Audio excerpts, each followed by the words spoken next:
My boyfriend thought dressing as my dead father for Halloween was funny. I showed him what funny really looks like. My boyfriend said he wanted to do something funny for Halloween, and I thought he meant like a stupid vampire costume or one of those inflatable T-Rex suits that look ridiculous when you walk through the door. I never, not in a million years, thought he would actually show up at my apartment building dressed as my dead father. I opened the door and froze. There he was, wearing my father's old brown cardigan that smelled faintly of mothballs and cigarettes. The same plaid shirt my dad had always tucked in. The same round glasses perched on his nose. My stomach dropped so fast it felt like I was swallowing bricks. I couldn't move. My voice completely gone. My hands frozen on the door handle. "Ha! Surprise!" he said, grinning like it was a joke we were both in on, like this was supposed to be funny. I wanted to scream. I wanted to throw the pumpkin I was carrying. I wanted to hit him. I wanted to run away and never look back. My roommates peeked out from the living room, trying to figure out what kind of cruel trick was happening. "It's just a costume," he said again, coming closer, holding a candy bucket. I stepped back, heart hammering. "Do you even hear yourself? Do you even know what you're doing?" I shouted. He tilted his head, eyes wide, like he didn't understand, like the world was a playground and he got to decide which pieces were allowed to hurt people and which weren't. I grabbed the pumpkin like it was a shield and waved it in front of him. "This isn't funny." He laughed. I could feel the blood rush in my ears. My roommate June whispered, "Is he dressed as your dad?" I nodded. My lips are quivering. I didn't know what to do. Part of me wanted to leave. Part of me wanted to slap him.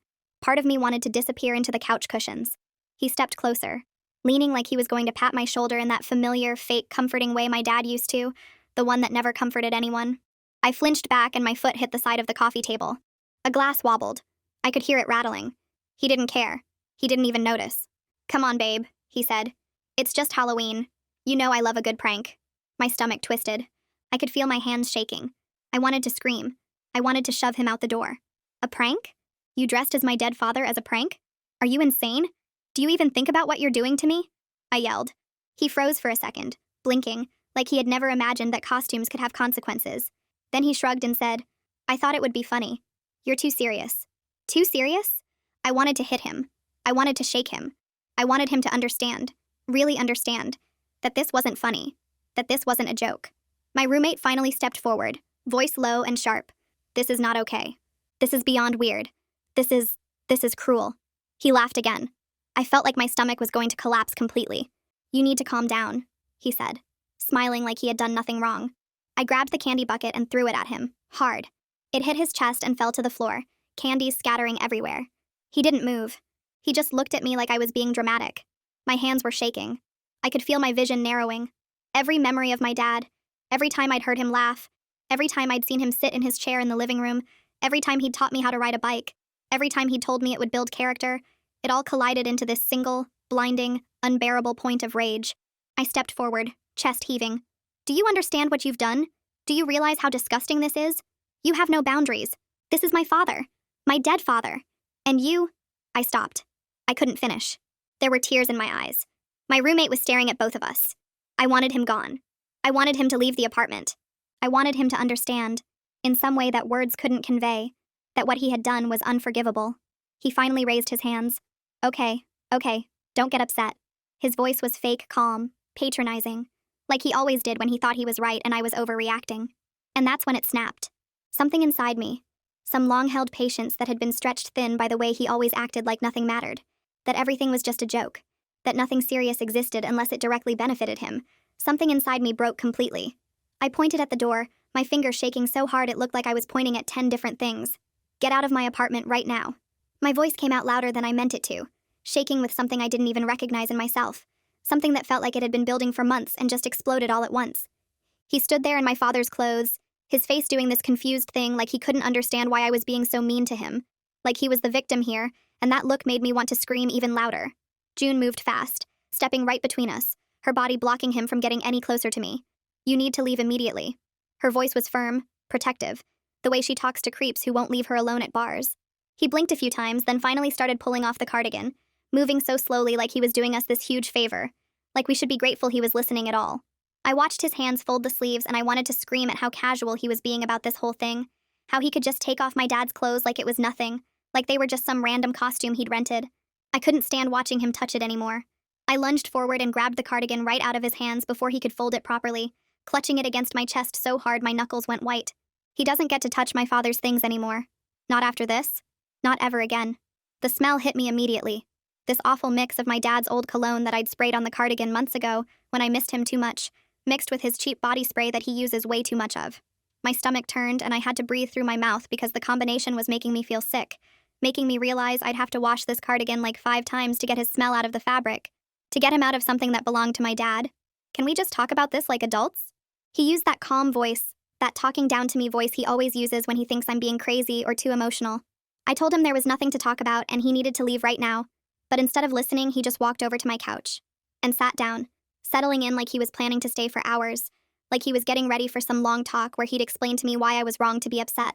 Aria's door opened and she came out, her hair still wet from the shower, looking between all of us trying to figure out what was happening. "Did you seriously dress as her dead father for Halloween?" she asked him directly. No build-up, just straight to the point like she always does. His face went red and he started talking fast, explaining that it was supposed to be funny, that I always say I want to remember my dad, so he thought this would be a nice surprise, that he spent all week getting the costume perfect.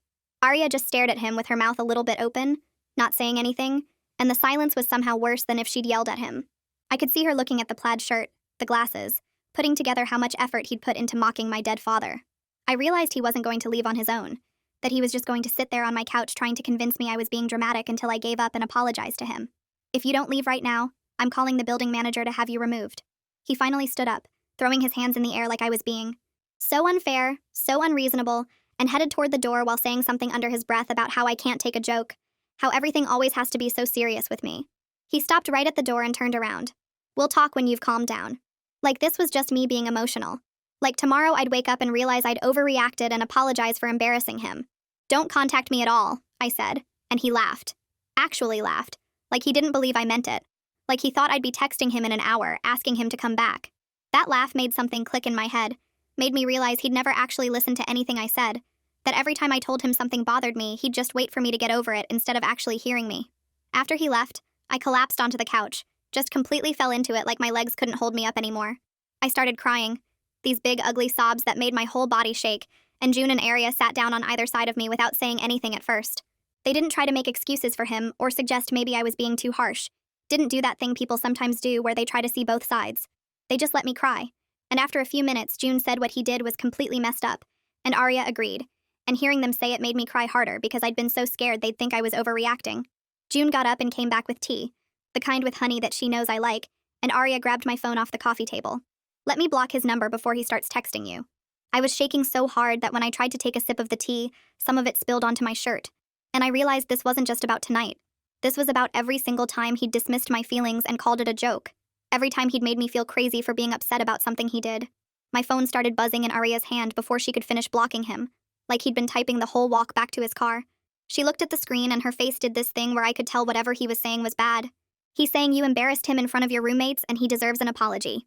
The nerve of it, the complete nerve of sending that after what he just did. It made me laugh in this weird broken way that didn't sound anything like my normal laugh, this bitter sound that came out of my throat before I could stop it. Aria held the phone away from me and kept reading, and I could see her getting madder with each text that came through. Aria finished blocking the number and looked up at me with this serious expression I'd only seen a few times before. She said we should block him on social media too before he started posting his side of the story and making me look crazy. I nodded and handed her my phone because my hands were still shaking too much to do it myself. We spent the next hour going through every platform, Instagram and Facebook and Twitter and even LinkedIn, because he was petty enough to try anything. That's when Aria found the photos. She stopped scrolling and her face went pale and she turned the screen toward me without saying anything. There he was in my dad's costume, taking selfies in what looked like his bathroom mirror, grinning like he'd just won some prize. There were 5 photos total, different angles and poses, and in one of them he was doing a thumbs up. He'd been so proud of his idea that he documented it before even coming to my apartment. I felt sick looking at how happy he looked, how pleased with himself, like he genuinely thought this was comedy gold, and I was going to love it. June leaned over to see what we were looking at and said something I can't repeat here, but it perfectly captured how disgusting the whole thing was. I made Aria delete the photos from his account before blocking him completely, and watching them disappear felt like taking back some tiny piece of control. After we finished with social media, I opened our text messages because I wanted to see if there were signs I'd missed, red flags I'd ignored. I scrolled back through weeks of conversations and found exactly what I was afraid of finding. There was a message from 3 weeks ago where I told him I was having a really hard day because something reminded me of my dad, and he responded with a joke about zombie movies. 2 weeks before that, I'd sent him a long message about missing my dad's birthday and feeling guilty for not visiting the grave more often, and he'd changed the subject to ask what I wanted for dinner. I kept scrolling and finding more of the same thing, me sharing something real and painful, and him either making a joke or acting like I hadn't said anything important at all. June was reading over my shoulder, and she pointed at one exchange where I'd apologized for being emotional about my dad, and she said I shouldn't have had to apologize for grieving. She started pointing out other messages, showing me this pattern I'd been too close to see, where every time I expressed a real feeling, he either dismissed it or made me feel bad for having it. I realized I'd been making excuses for him for months, telling myself he just wasn't good with emotions, or that I was being too sensitive because I was still grieving.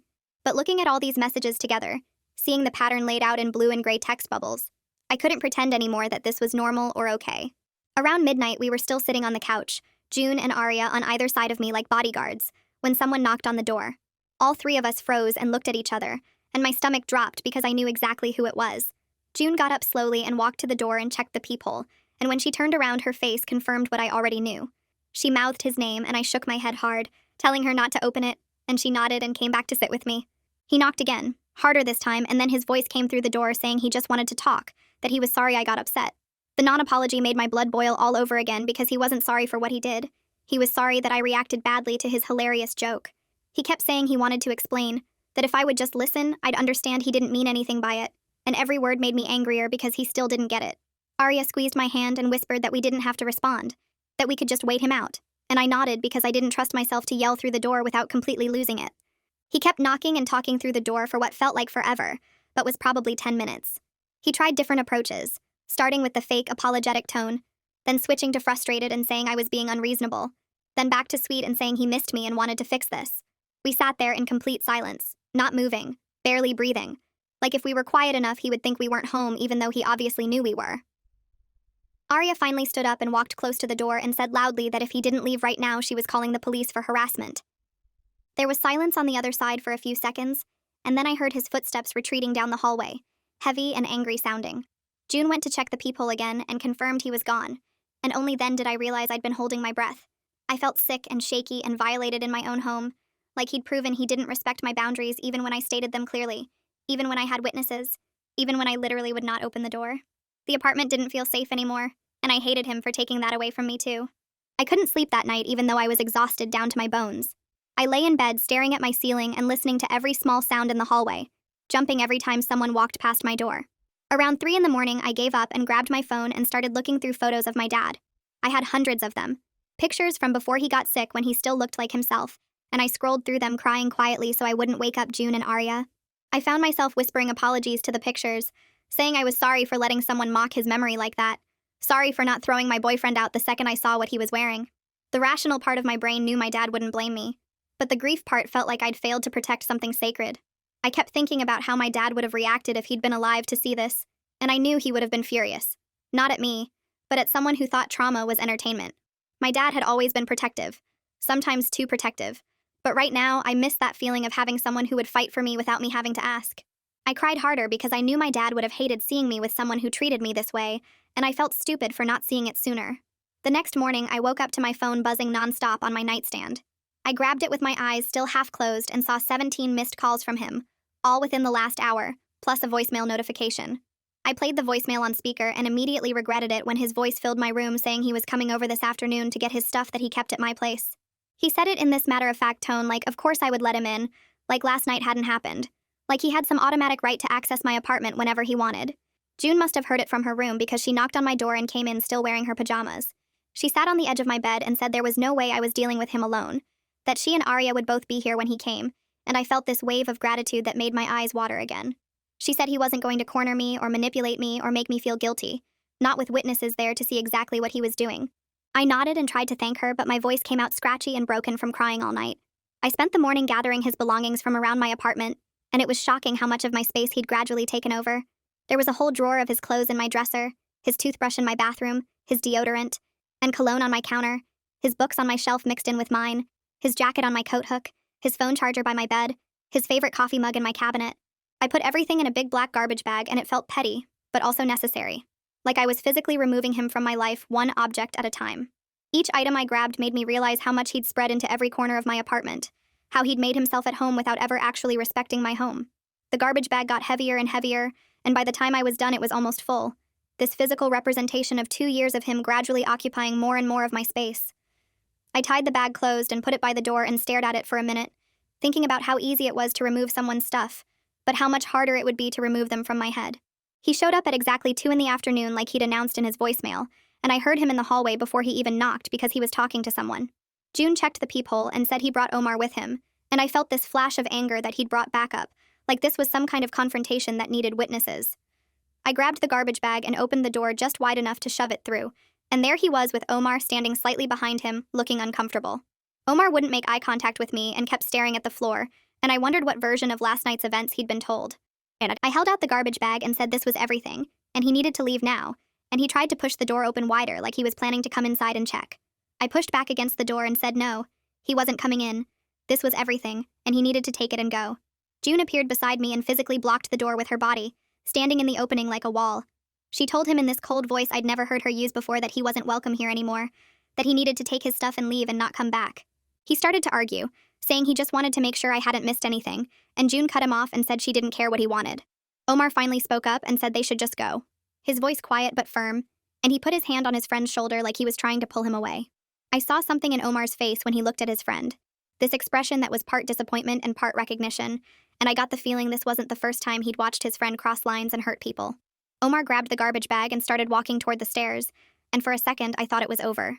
But before leaving, he turned around and looked at me with this expression that was trying to be sad, but came across as angry. He said I was going to regret throwing away our relationship over one mistake, that I was overreacting and I'd realize it eventually. Something snapped in me and I stepped forward, June still blocking him from coming closer, and I said it wasn't one mistake. I told him it was 2 years of him dismissing my feelings and treating my trauma like entertainment, 2 years of making me feel crazy for having normal emotional responses to things, 2 years of him crossing boundaries and then acting like I was the problem for having boundaries in the first place. I saw Omar's eyes widen like he was connecting dots he'd been ignoring, like pieces were falling into place that he'd been trying not to see. His friend started to respond, but Omar pulled him harder toward the stairs and said they were leaving now, and this time his voice had more force behind it. I watched them disappear down the stairwell and stood there frozen for a minute, before June gently pulled me back inside and locked the door. The click of the deadbolt felt important somehow, like I was locking him out of more than just the apartment. I sat on the couch and put my head in my hands, and Aria came over and sat next to me. I asked her if she thought I was overreacting, if maybe I should have let him explain himself better. She looked at me for a second and then got up and grabbed her laptop from her room. She came back and opened it on the coffee table and started typing. She pulled up articles about emotional manipulation and gaslighting and turned the screen toward me. I started reading and felt this weird sensation in my chest, like something was unlocking that had been stuck for years.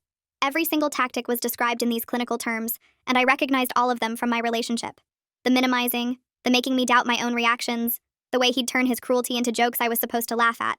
Arya pointed to one section about how manipulators make their targets feel crazy for having normal emotional responses, and I remembered every time he'd told me I was too sensitive or too serious. June brought over tea and sat on my other side, and we spent the whole afternoon going through article after article. I kept saying things like, I can't believe I didn't see this before, and they both kept telling me that's exactly what manipulation does. It makes you blind to what's happening. June ordered Chinese food around 6, and we had this impromptu therapy session right there in the living room, where they helped me connect dots I'd been refusing to see. I told them about the time he'd made fun of my weight in front of his friends, and then said I couldn't take a joke when I got upset. I told them about when he'd shared a private story about my dad's death at a party for laughs, and then acted like I was being dramatic for crying in the bathroom. They both just listened and validated every single feeling, and I realized I'd been waiting for someone to tell me I wasn't crazy for 2 whole years. My phone buzzed on the coffee table, and I saw a text from Jimena asking if I was okay because she heard what happened. I stared at the message confused because I hadn't told anyone outside the apartment yet. I texted back asking how she knew, and she explained that Omar had told their whole friend group about the Halloween costume, and now people were asking questions about other pranks he'd pulled. I felt this mix of embarrassment that people knew, and relief that I wasn't going to have to explain it myself. Jimena asked if she could come over, and I said yes because I needed to know what people were saying. She showed up an hour later with wine and hugged me at the door before coming inside. We sat in the living room, and she immediately launched into this story about how he'd pulled a prank on his ex-girlfriend where he pretended to lose her cat for 3 days. She described how the ex had been completely panicked, putting up flyers and calling shelters, and the whole time he'd had the cat at his friend's apartment. My stomach twisted because I remembered him telling me that story months ago, and he'd made it sound hilarious, like the ex was being overdramatic about a cat. I'd laughed because I didn't know her side of it. Didn't know she'd been genuinely terrified her pet was dead. Jimena could see my face changing, and she said that's exactly why she wanted to tell me. Because he has this way of reframing his cruelty to make it sound funny when you don't know the full context.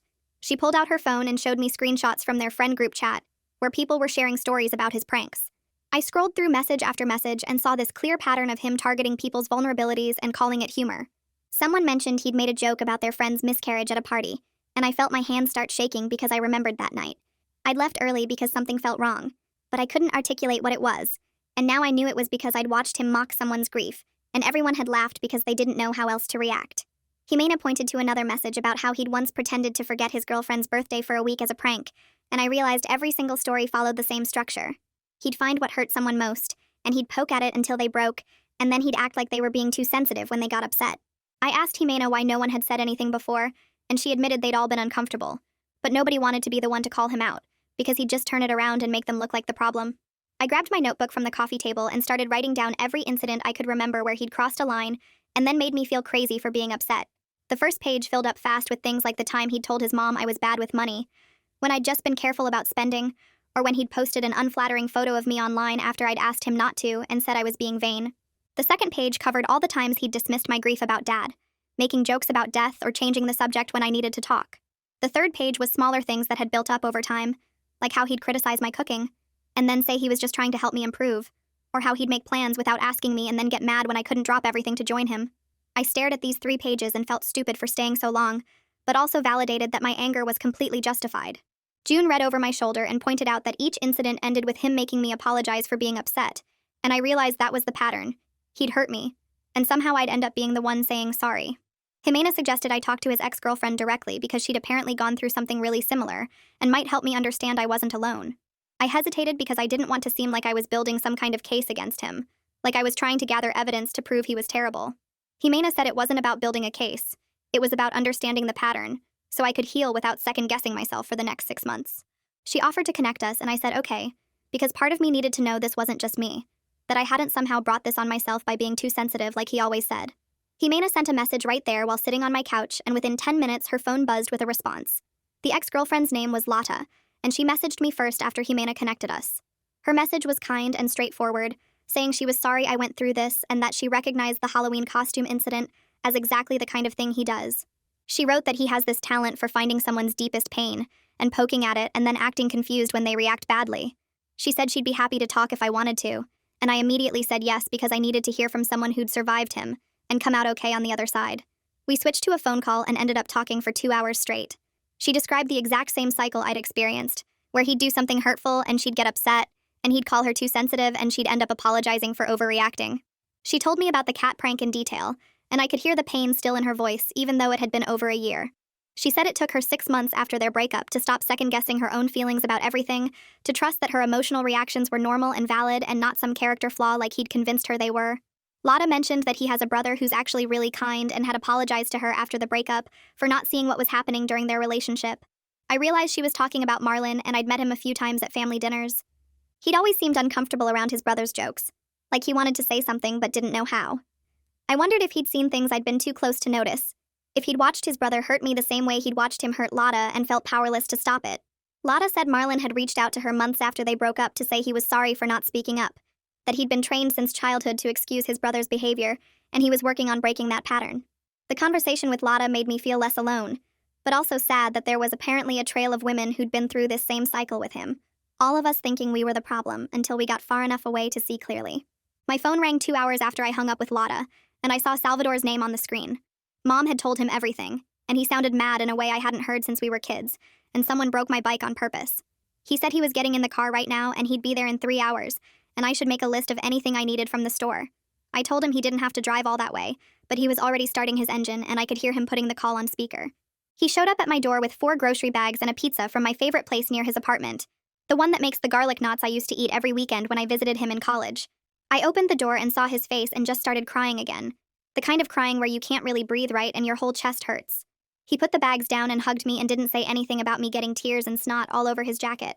June and Aria gave us space and went to Aria's room, and I realized how alone I'd felt the past 2 years, how much I'd stopped calling my family because he always made comments about me being too attached to them. We unpacked the groceries and Salvador had brought all my comfort foods, the specific brand of mac and cheese I liked as a kid, the cookies Dad used to hide in the pantry, even the weird potato chips I couldn't find anywhere near my apartment. He started making dinner and asked me to tell him everything, and I went through the whole story again, starting with Halloween night. Salvador listened without interrupting, and I watched his jaw get tighter and tighter as I described the costume and the dismissive way my ex had acted. When I finished, he put down the spoon he was holding and turned to look at me. He told me he'd never liked my boyfriend but hadn't said anything because I seemed happy whenever I talked about the relationship. I asked him what he saw that I didn't, and Salvador described how my ex would make small comments about me in front of other people, little jokes about how I was too sensitive or too serious or too worried about things that didn't matter. He said the comments always came with a laugh, so if anyone looked uncomfortable, he could act like he was just joking around, and I was the one taking it too seriously. Salvador mentioned family dinners where my ex would tell stories that made me look silly or overdramatic, and then pat my hand like he was being affectionate. I felt sick remembering those dinners and how I'd laughed along because I didn't want to seem like I couldn't take a joke. Salvador said he'd pulled Mom aside once to ask if she noticed it, and she had, but they both decided to stay quiet because I was an adult, and they didn't want to interfere. I understood why they hadn't said anything, but part of me wished someone had pointed it out sooner, had given me permission to trust my own discomfort. We spent the evening on the couch watching old action movies that Dad used to put on every weekend, the ones with terrible dialogue and explosions that made no sense. Salvador grabbed the remote during a commercial break and said something about how Dad would have punched anyone who disrespected me the way my ex had. The comment came out casual, like he was just stating a fact, but it hit me hard enough that I started laughing and crying at the same time. Salvador looked worried until I explained I was okay, that I just realized I'd spent so long trying not to be too sensitive that I'd forgotten I actually deserved basic respect from someone who claimed to love me. He nodded and said Dad had always told him to watch out for me, not because I was weak, but because some people see kindness as a target.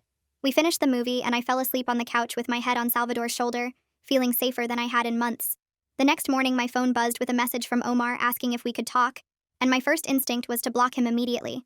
I read the message 3 times looking for some trap or trick until I got to the part where he said he wanted to apologize for his part in what happened. I showed the message to Arya and she offered to come with me if I decided to meet him, said she'd sit at a nearby table and run interference if he tried anything manipulative. We agreed to meet at a coffee shop near campus, and I spent the whole walk there trying to figure out what he could possibly say that would make any difference. Omar was already sitting at a table when we arrived, and he looked genuinely uncomfortable in a way I'd never seen before, like he'd been up all night thinking about this conversation. Arya took a table close enough to hear if I needed her, and Omar immediately started talking about how he'd known the costume was a terrible idea from the moment his friend mentioned it.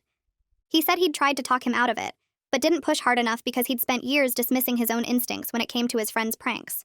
Omar described how he'd watched his friend do things that made people uncomfortable for years, always laughing it off, always convincing everyone, including Omar, that it was just harmless fun. He said he'd been thinking about all the times he'd seen someone's face fall after one of the pranks, and how he'd just joined in the laughter instead of checking if they were actually okay. I listened and tried to figure out if this was genuine or just another manipulation tactic, but Omar kept going, talking about how he'd realized he'd been complicit in hurting people by staying silent. He pulled out his phone and showed me texts from weeks before Halloween where he'd tried to talk his friend out of the costume idea, messages saying it was too far and would really hurt me. I read through them and saw Omar had tried at least a little bit, but I told him trying wasn't the same as actually stopping someone, that sending a few texts and then showing up anyway made him part of the problem. Omar nodded and said he understood that now, that he was planning to distance himself from the friendship because he couldn't keep making excuses for behavior he knew was wrong. Arya came over to our table and asked Omar directly if he thought his friend understood why what he did was wrong. Omar hesitated, and I could see him choosing his words carefully before he said he thought his friend genuinely didn't see other people's pain as real, if it was inconvenient for him.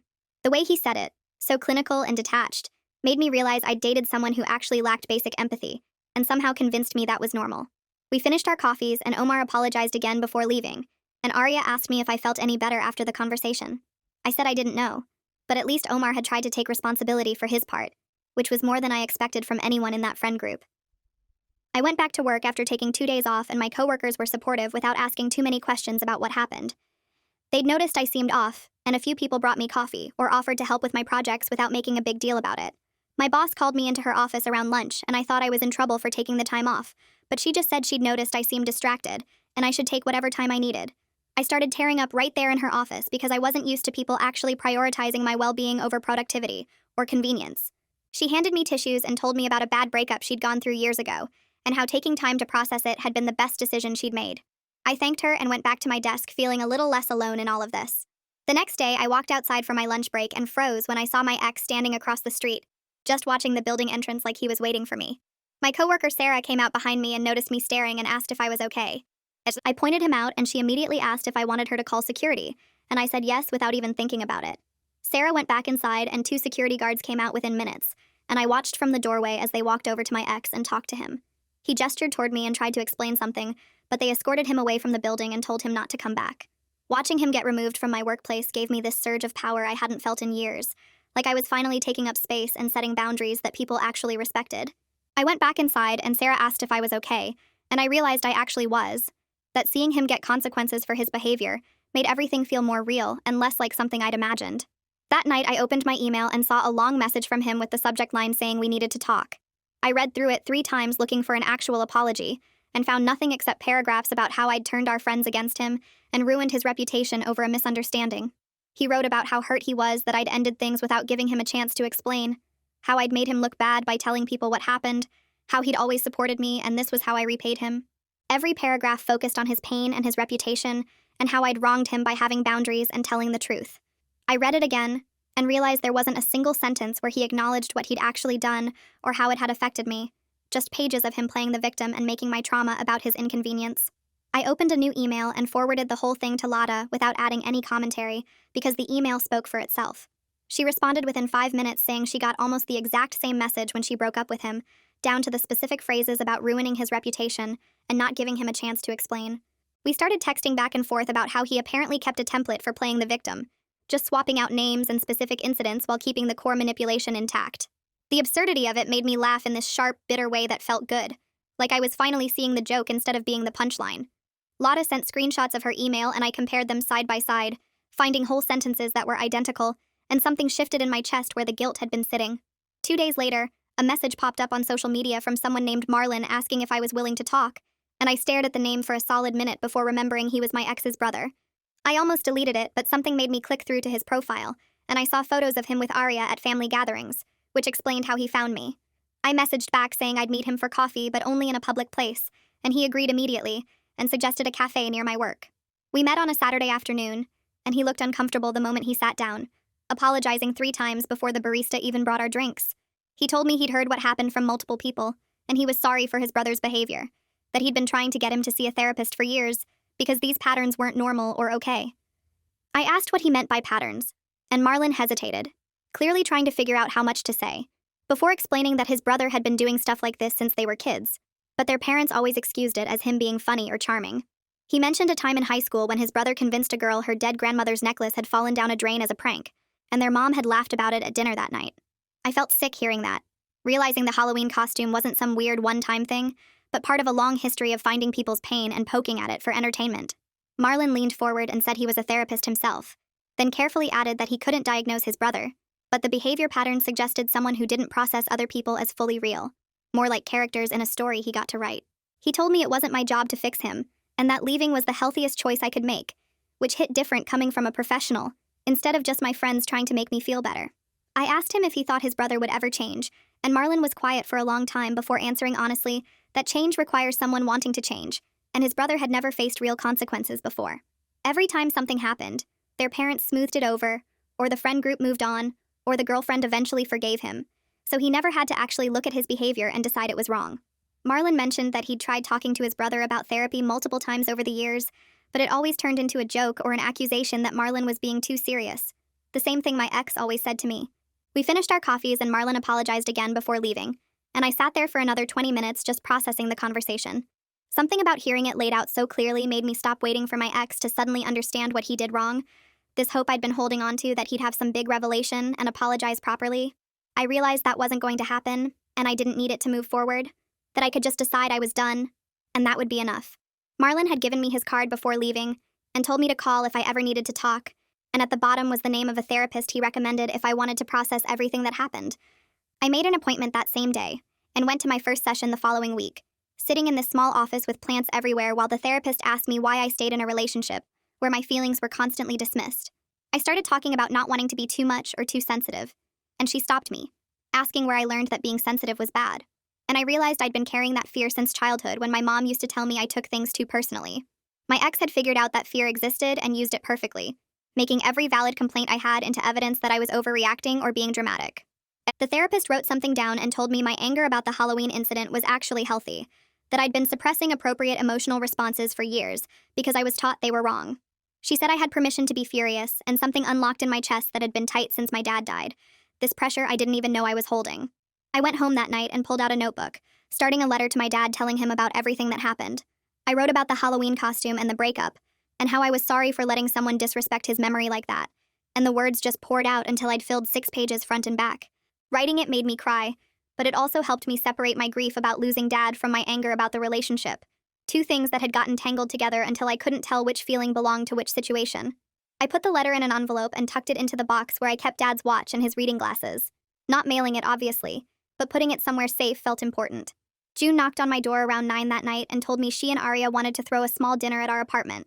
Nothing big, just the people who actually cared about me. We planned it for the following weekend and invited Jimena, Lada, and Salvador, and when the day came, our living room filled with the smell of the pasta Arya was making and the sound of everyone talking over each other. We didn't mention my ex at all, just shared stories and laughed about random stuff, and I looked around the table realizing I had a support system that actually saw me as a full person, instead of a supporting character in someone else's story.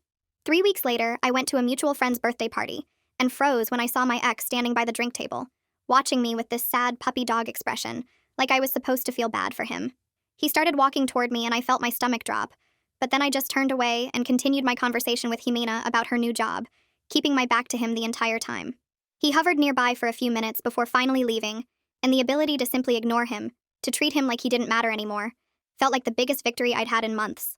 A month passed and I got a friend request on social media from someone I didn't recognize at first. Then I saw her profile picture with my ex and realized this was his new girlfriend. I stared at the request for a full minute, my finger hovering over the decline button, but curiosity won and I accepted it. Her profile loaded and I scrolled through post after post about how funny and spontaneous her boyfriend was, how he always made her laugh, how she loved his sense of humor. Each caption felt like reading my own words from 2 years ago, back when I thought his pranks were charming instead of cruel. I wanted to message her and warn her, tell her to watch out for the moment when his jokes stop being funny and start targeting the things that hurt her most. But I knew she wouldn't believe me, that she'd think I was just a bitter ex trying to cause problems, because that's exactly what he'd tell her I was. I closed the app and put my phone face down on the coffee table, feeling sad for her, but knowing she'd have to learn the same lesson I did. 2 weeks later, Lotta texted asking if I wanted to grab coffee and I said yes, meeting her at this small cafe near my apartment that had good pastries and quiet corners. We'd been messaging back and forth since our first phone call, but sitting across from each other in person felt different, more real. She told me about her new boyfriend, how he actually listened when she talked about her day, how he asked her opinion on things and respected her answers. I watched her face light up when she described him, and something clicked in my head about what I'd been missing all along. She asked how I was doing, and I told her about therapy, about the progress I was making in recognizing manipulation patterns. We talked for 2 hours, and when we left, we made plans to meet again the following week. Not because we needed to process our shared experience with my ex anymore, but because we actually liked each other as people. That weekend, I finally opened the boxes of my dad's belongings that had been sitting in my closet since he died, the ones I'd been avoiding because my ex used to tell me I was dwelling on grief too much. I pulled out his old sweaters and his collection of mystery novels and his reading glasses that still had his fingerprints on the lenses. At the bottom of one box, I found his journal, the leather cover worn soft from years of use, and I sat on my bedroom floor reading his entries. He wrote about being proud of me when I got into college, about how I reminded him of my grandmother who never took anyone's nonsense, about hoping I'd find someone who appreciated my strength instead of trying to dim it. I cried reading his words, but it felt clean somehow, like grief without all the anger and confusion that had been mixed into it for so long. Salvador came over the next day and helped me create a memory box, sorting through everything and deciding what to keep close. We included the brown cardigan from Halloween, the one my ex had worn, after I'd washed it 3 times to get his smell out of the fabric. I tried it on and looked in the mirror, seeing my dad instead of my ex for the first time since that terrible night. Salvador watched me and nodded, understanding without me having to explain that I'd reclaimed something important. My therapist and I spent the next few sessions working on recognizing manipulation tactics in real time, learning how to spot gaslighting before it took root. She taught me responses to boundary violations, simple phrases I could use when someone tried to make me doubt my own feelings. We practiced me saying no without explaining myself, without justifying my decisions, just stating what I wanted and letting that be enough. She gave me homework to notice when I started making excuses for other people's bad behavior, to catch myself before I twisted their actions into something I could accept. I started going on casual dates through apps, nothing serious, just coffee or drinks to practice being around men again. The 3rd date I went on was with this guy who seemed nice enough until I didn't laugh at his joke about women drivers. His whole face changed and he got defensive, asking if I was one of those feminists who couldn't take a joke. I felt that old familiar pressure to smooth things over, to laugh and say I was kidding, to make him feel better about his bad joke. Instead, I stood up, put money on the table for my drink, and told him I was leaving. He called after me asking what his problem was, and I didn't even turn around, just kept walking to my car. Driving home, I felt this rush of power, like I'd passed some test I didn't know I was taking. Jimena called me the following week with an update about my ex that she thought I should know. She said he'd been complaining to their friend group that I was telling lies about him, trying to ruin his reputation. But instead of people taking his side, they started sharing their own stories about his pranks, times when he'd crossed lines and then acted like the victim when called out. She said he was becoming more and more isolated as people connected the dots and realized his behavior was a pattern, not just isolated incidents. I listened to her talk and realized I felt nothing about his social consequences, no satisfaction or vindication, just a mild interest like she was telling me about someone I barely knew. That night, I went through my social media and blocked him on the last few platforms where we were still connected, the ones I'd kept open because some part of me wanted to know what he was doing. I deleted his number from my phone and removed the photos I'd hidden in a folder instead of deleting completely. The curiosity about his life faded over the next few days, and I caught myself not thinking about him for entire afternoons, then full days. I realized I genuinely didn't care anymore what he was doing or who he was with, or whether he ever understood what he'd done wrong. That indifference felt like the real ending of our relationship, more final than the breakup itself had been. The anniversary of my dad's death arrived, and I drove to the cemetery with Salvador and my mom, bringing flowers and one of Dad's favorite books to leave at the headstone. We stood there in the cold morning air, and I told them about ending the relationship, about the Halloween costume and everything that came after. My mom squeezed my hand and said Dad would be proud of me for standing up for myself, for not letting someone disrespect his memory. I believed her because I finally understood that loving someone's memory meant protecting it from people who would mock it, that honoring my dad included refusing to let anyone use him as a weapon against me. 3 weeks later, my boss called me into her office and I walked in nervous, wondering what I'd done wrong. She told me I was getting promoted to senior coordinator, that my work over the past year had been exceptional, and they wanted to give me more responsibility. I thanked her and walked back to my desk in a daze, pulling out my phone out of habit before I realized I'd been about to text my ex. The fact that he wasn't my first thought anymore, that I'd caught myself before making him part of my achievement, showed me how much I'd separated my sense of worth from his validation. I texted June and Arya instead, and they insisted on taking me out to celebrate that night. We went to our favorite restaurant and they made a toast to my promotion, genuinely happy for me without making it about themselves or diminishing it with jokes. I looked around the table at my roommates and realized this was what support looked like. People who celebrated my wins and sat with me through my losses without keeping score or making everything a competition. A few days later, I got a message from Marlon saying his brother finally started seeing a therapist after most of his friend group stopped talking to him. He said he thought I'd want to know, that maybe it would help with closure. I read the message twice and realized I didn't feel anything about it. No satisfaction that he was facing consequences, no hope that therapy would fix him, just this complete neutral feeling like he was telling me about a stranger. I typed back that I was glad he was getting help, but I didn't need updates about his progress. Marlon responded immediately saying he understood, and that my boundary was healthy, that I didn't owe his brother forgiveness or even curiosity about whether he changed. I put my phone down and went back to making dinner, and the whole interaction took maybe 5 minutes of my mental space instead of consuming my entire evening like it would have months ago. My healing wasn't connected to whether he ever understood what he did wrong, and that separation felt powerful in a way I couldn't fully explain. I started dating again around that time. Nothing serious at first, just coffee dates and walks in the park to see if I could trust my judgment about people. Most of the guys were fine but forgettable, the kind of first dates where you know by the appetizers that there won't be a second one. Then I met someone at a bookstore who asked what I was reading and actually listened to my answer instead of waiting for his turn to talk. We went for coffee, and somehow I ended up mentioning my dad when he asked about my family. Not planning to, but it just came out naturally. He didn't try to fix it or make jokes or change the subject. He just asked what my dad was like and listened while I told him about Dad's terrible puns and his obsession with building birdhouses. The contrast to my ex was so huge that I almost didn't trust it. Kept waiting for him to say something cruel disguised as humor or dismiss my feelings as too much. My therapist helped me work through that fear in our next session, pointing out that my distrust was a normal protective response, but I couldn't let my ex's behavior stop me from recognizing genuine kindness. We went on more dates, and he kept being consistently respectful, asking before touching my hand, checking in about my comfort level, treating my stories about Dad like they mattered instead of like they were inconvenient emotions he had to manage. I told June and Aria about him after a month, and they insisted on meeting him, doing this whole protective roommate routine that made me laugh, but also feel incredibly loved. He passed their test apparently because June texted me later that night saying he seemed really good for me, that she could tell he actually listened when I talked. The lease renewal notice showed up in our mailbox in March, and the three of us sat down to discuss whether we wanted to stay another year.